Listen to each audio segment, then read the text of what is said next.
இன்றைக்கி நம்ம முன்னோர்கள் பயன்படுத்த ஒரு முக்கியமான ஒரு தொழில்நுட்பத்தை பற்றி உங்களுக்கு காட்டுறேன். இப்போ நம்ம வந்து விழுப்புரம் மாவட்டம் செஞ்சிக்கு பக்கத்தில் இருக்க மண்டகப்பட்டு அப்படின்ற ஒரு ஊர் இருக்கும்.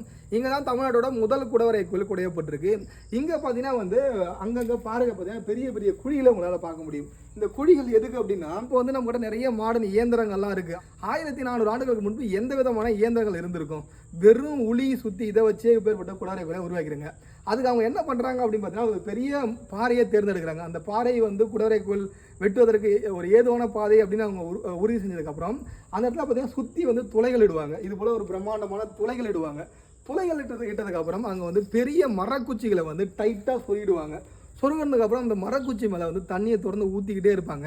இந்த ப்ராசஸ் ஒரு பெரிய ப்ராசஸ், நிறைய காலங்கள் இழுக்கும். அப்படி இருக்கும்போது அந்த குச்சி கொஞ்சம் கொஞ்சமாக விரிவடையும் போது இந்த பாறை வந்து பிளவுபட்டு தனியாக விழுந்ததுக்கப்புறம் அவங்களுக்கு தேவையானதை மட்டும் விட்டு தேவையில்லாத கொஞ்சம் கொஞ்சமாக செதுக்க ஆரம்பிப்பாங்க. இப்படி தான் வந்து இந்த பிரம்மாண்டமான நீங்கள் பார்க்குற இந்த பிரம்மாண்டமான குடவரை கோயில் உருவாக்கப்பட்டிருக்கு.